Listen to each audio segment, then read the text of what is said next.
Raise your hand if you rocked out to Cult the Personality by Living Colour.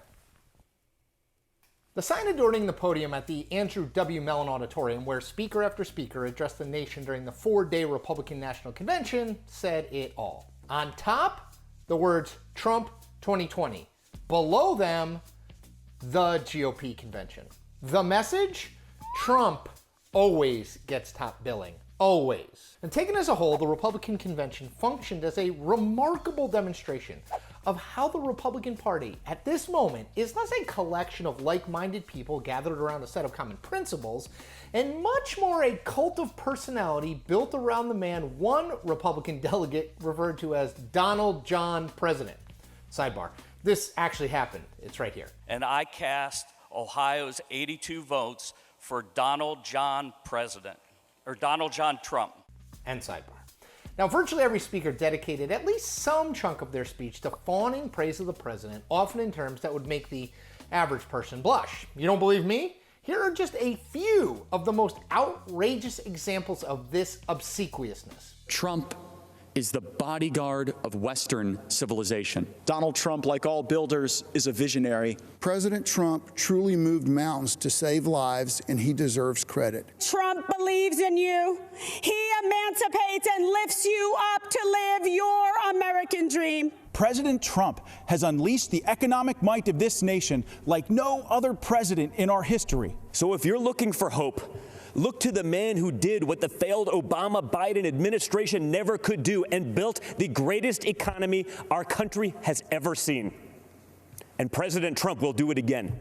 Okay, you get the idea. This was a small percentage of the laudatory, bordering on uncomfortably brown-nosing commentary that was offered up about Trump. A very small percentage.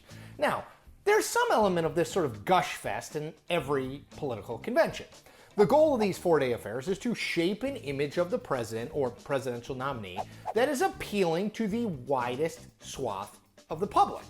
Now, voters, as history has repeatedly proven, tend to pick a president based in large part on how that person makes them feel. Are they proud of the president? Does he seem like the sort of person who understands their hopes, fears, and desires? You know, all that touchy-feely sort of stuff. But never before, at least in the modern history of politics, have we seen a party that is so dedicated to blindly following one man and abandoning many of the bedrock principles upon which the party once stood in the process.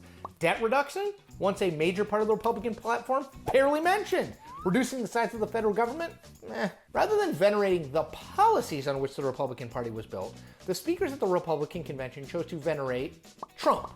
And it isn't really all that difficult to figure out why. This is a president who has made very clear that he likes people who say nice things about him. Quote, "Well, I don't know much about the movement other than I understand they like me very much, which I appreciate." That's Trump recently about the QAnon conspiracy movement, which has been flagged as a potential domestic terrorism threat by the FBI. The way you secure a speaking slot at the Republican convention, then, is to show that you are willing to heap praise on Trump to the point where the average person, and even many Republicans, might roll their eyes. Now, Trump isn't just fighting for the American people, he's the bodyguard of Western civilization.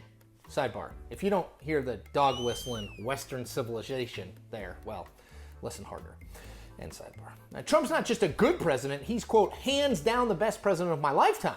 Trump didn't just improve the economy, he, quote, unleashed the economic might of this nation like no other president in our history. In short, if some praise is good, more praise is better. A lot better. Which is all well and good if your name is Donald Trump. He's a man who loves to be adored and applauded, and he was virtually applauded and adored at this convention, and he was likely thrilled. The problem arises when you consider the future of the broader Republican Party. At some point, Donald Trump won't be president anymore, either in 2021 or 2025. So what then? An attempted return to many of the principles the party has walked away from in pursuit of getting in Trump's good graces? A handoff of Trumpism either to a relative, Donald Trump Jr., or another politician willing to raise up Trump's whims and wants to some sort of cohesive governing philosophy? Right, take Donald Trump out of that convention. What you'll find is a gaping hole where the what the party believes in part should be. And that is the point. We make new point episodes every Tuesday and Thursday. Check them all out.